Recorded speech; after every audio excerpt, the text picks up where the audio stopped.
बिस्मिल्लाहिर्रहमानिर्रहीम, अस्सलाम वालेकुम। मैं हूं ईसा नकवी। आज मंगल का दिन है, 16 जून है और शाम के लगभग 7:30 बजे हैं जिस वक्त मैं ये वीडियो रिकॉर्ड कर रहा हूं। और इतनी प्रिसीजन के साथ वीडियो की रिकॉर्डिंग का टाइम बताने का मकसद ये है कि जिस स्टोरी के ऊपर बात करने लगा हूं वो एक डेवलपिंग स्टोरी है, उसमें सूरत हाल में तब्दीली आ रही है। और जिस वक्त आप ये वीडियो देखेंगे तो हो सकता है कि जो मौजूदा सूरत हाल है वो किसी हद तक अबतरी की तरफ या बेहतरी की तरफ तब्दील हो चुकी हो।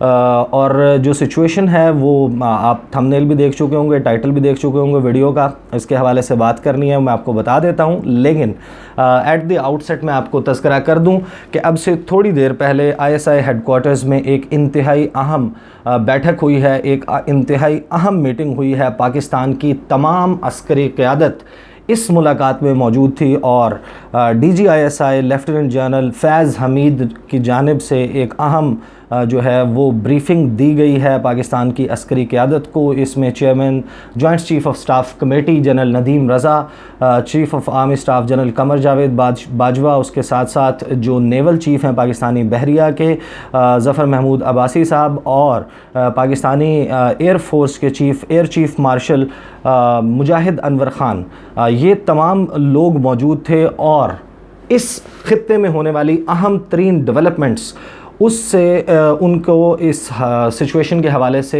एक इंतहाई मुफस्सल ब्रीफिंग दी गई है। और पाकिस्तान की सरहदात के तहफ़्फ़ुज़ के हवाले से इंतहाई अहम फ़ैसले भी हुए हैं इस मीटिंग में, क्योंकि भारत के साथ चीन का जो स्टैंड ऑफ है वो अब उस पॉइंट पर पहुंच चुका है जिसको एक बॉइलिंग पॉइंट कहा जा सकता है। और किसी भी वक्त ये सिचुएशन जो है वो एस्केलेट होके उस पॉइंट पर पहुंच सकती है कि जहां पर चीज़ें जो हैं वो आउट ऑफ कंट्रोल हो जाए। ममालिक के और अफवाज जो इस वक्त eyeball to eyeball, आंखों में आंखें डाल के खड़ी हैं, उनकी सूरत हाल क्या है उसके ऊपर जायज़ा लेने से भी पहले एक और बात मैं आपको बता दूं कि लाइन ऑफ कंट्रोल पर पाकिस्तान में बागसर सेक्टर पे इस वक्त महाज जो है वो गर्म है। पाकिस्तानी अफवाज के दरमियान और भारतीय अफवाज के दरमियान इतला है, सख्त जो है वो फायरिंग की गोलाबारी हुई है, फायरिंग एक्सचेंज हुई है। और भारतीय फ़ौज ने एक अनप्रोवोक्ड फायरिंग करके एक पाकिस्तानी शहरी को ज़ख्मी कर दिया है।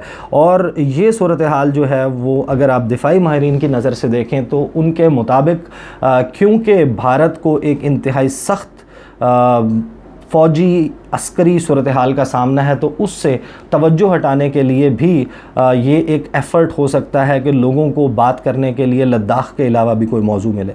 पूरी रात लद्दाख में घुमसान का रन पड़ा।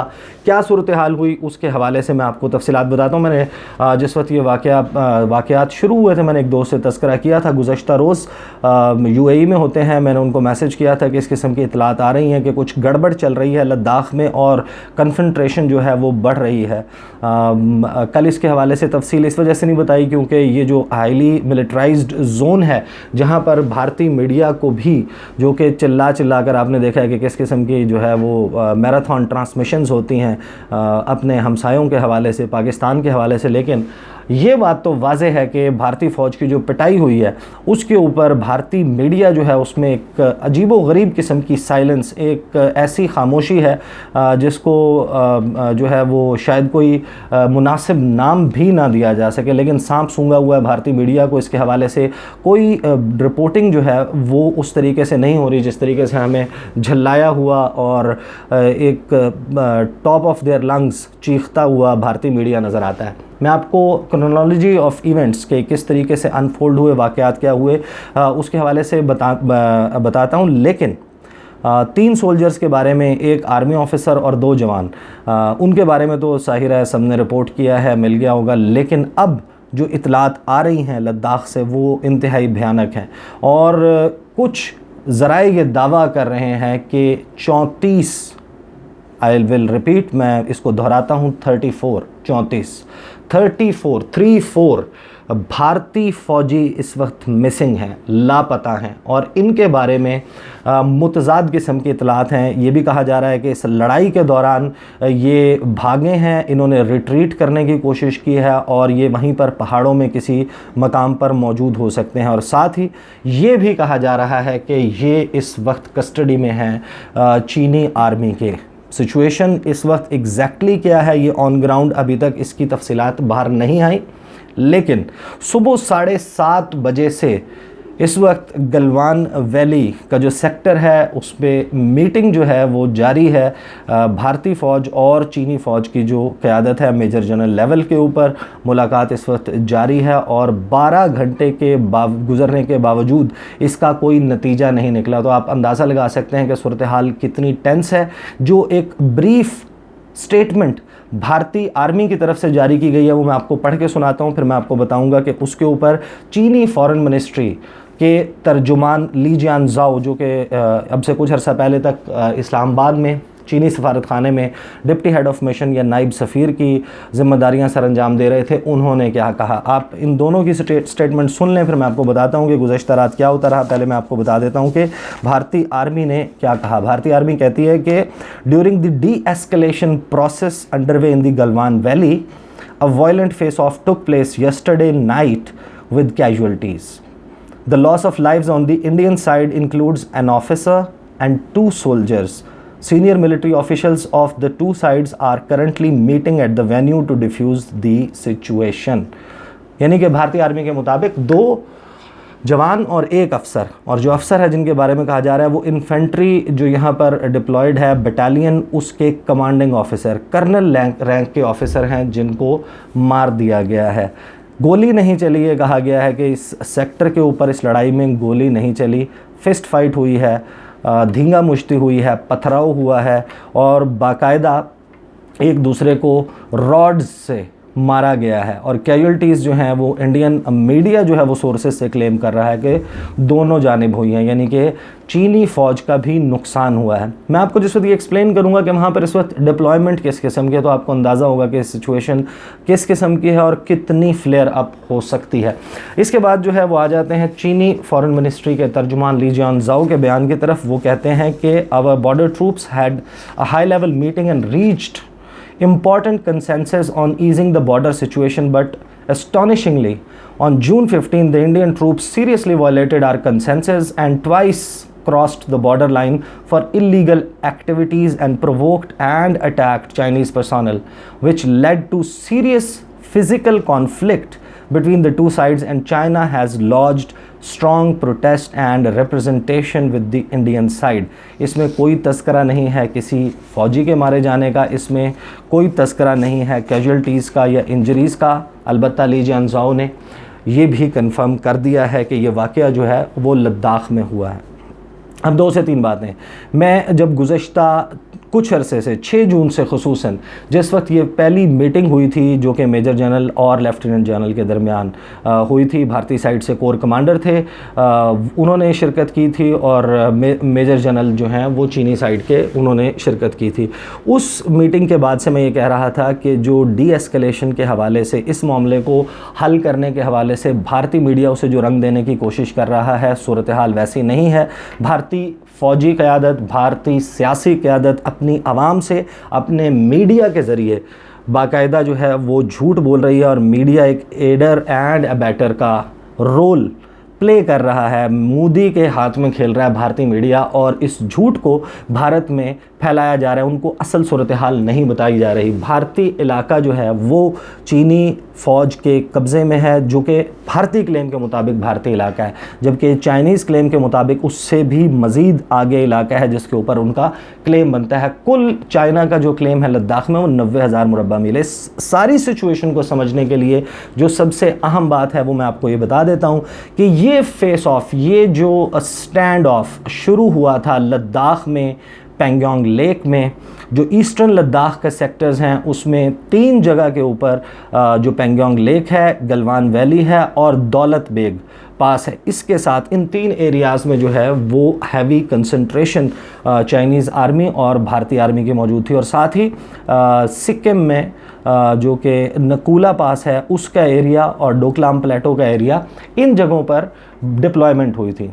अब सबसे पहले तो मैं आपको ये बता दूं कि भारतीय मीडिया मुसलसल और भारतीय अस्करी क़यादत, भारतीय सियासी क़यादत नरेंद्र मोदी और राजनाथ सिंह मुसलसल ये कह रहे थे कि उन्होंने मिरर डिप्लॉयमेंट की है। गोया ये कि एक फ़ौजी के मुकाबले में एक फ़ौजी, एक आर्मर्ड व्हीकल के मुकाबले में एक आर्मर्ड व्हीकल, यानी कि जो डिप्लॉयमेंट चीन ने अपनी तरफ की उतनी ही डिप्लॉयमेंट भारत ने अपनी तरफ की, ये दावा किया भारतीय सियासी क़यादत ने, भारतीय अस्करी क़यादत ने।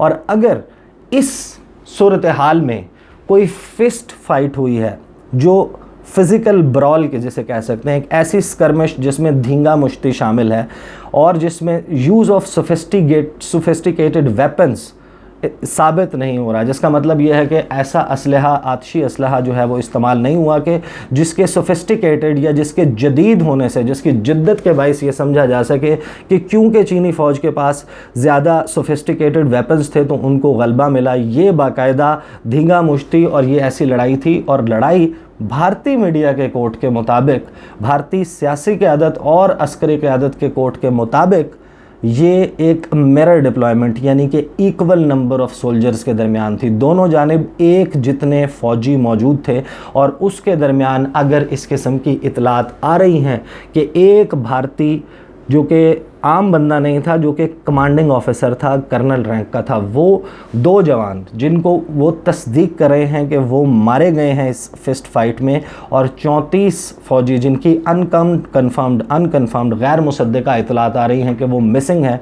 तो इसका मतलब यह है कि ये एक इंतहाई एम्बैरेसिंग सिचुएशन है उस मुल्क के लिए जो कि अपने आप को इस इलाके का चौधरी, इस इलाके का हेजमॉन और ये साबित करने की कोशिश करता है कि उससे बरतर दिफाई कुव्वत इस रीजन में, इस इलाके में कोई नहीं है। तो भारतीय फ़ौज जो है उसने मार खाई है, ये तो सामने आ गया है। इस सारी सिचुएशन का जो फ्लेयर अप होना है उसके तफसीलात अगर आपने देखनी है तो आप मेरे चैनल पे जो गुज़श्ता 8 से 10 वीडियोज़ हुई हैं उसमें ग़ालिबन सिर्फ 1 या 2 वीडियोज़ ऐसी हैं जो इस सब्जेक्ट पर नहीं हुई, लेकिन मुसलसल इस तमाम सिचुएशन को, ये डेवलपिंग सिचुएशन है, इसको मैं फ़ॉलो करता आ रहा हूँ फ्रॉम डे 1। उसकी तमाम तर तफसीलात के तनाज़ा क्या है, किस तरीके से ये शुरू हुआ, और जो है इसके दीगर अवामिल इसमें क्या पैदा हो गए, पाकिस्तान के हवाले से, नेपाल के हवाले से, वो ख़ास तौर पर वो सारी डिटेल्स मौजूद हैं। अब एक इतला जो है वो मैं आपके साथ और शेयर कर देता हूँ जो आ रही है। वो इतला ये है कि ये तो सेक्टर्स जिनका मैंने नाम लिया यहाँ पर तो महाज गर्म था, लेकिन फॉरवर्ड मूवमेंट रिपोर्ट हुई है across the border between China and India. जितने भी सेक्टर्स हैं, जितना भी एरिया है जो कि जहाँ पर इतना ज़्यादा तनाज़ा नहीं है, जहाँ पर जो डिमार्केशन अगरचे नहीं हुई लाइन ऑफ एक्चुअल कंट्रोल की, लेकिन वो एरिया जो है वो लेस डिस्प्यूटेड एरिया है, और ज़्यादातर जो है वो जो स्कर्मिशेस हमें over a period of time अगर कोई क्लेम दोनों जानिब से बनते हैं वो उधर नज़र आते हैं। लेकिन इस तमाम सरहद पर जो फ़ौज है उसकी फॉरवर्ड मूवमेंट की इतलात हैं, क्योंकि अब ये बिल्कुल करीनस कयास है कि भारत अब इस खिफ़्फ़त को मिटाने के लिए कोई ऐसी कार्रवाई कर सकता है मुमकिना तौर पर कि जिससे चीन की किसी एक ऐसी जगह के ऊपर अटैक कर दिया जाए इस सरहद के ऊपर। तो दोनों जानिब फॉरवर्ड मूवमेंट की इतलात हैं। इसको जो है वो इंटरनेशनल मीडिया ने भी रिपोर्ट किया है, इसको भारतीय मीडिया ने भी रिपोर्ट किया है, और किसी हद तक पाकिस्तानी मीडिया में भी आपको इसकी तफसीलात मिल सकती हैं कि इस पूरी बाउंड्री के ऊपर दोनों जानिब से फॉरवर्ड मूवमेंट है। एक इंतहाई अहम मैसेज जो कि चीनी क़यादत की जानिब से इस तमाम अरसे के दौरान आया है वो मैं आपको बता देता हूँ।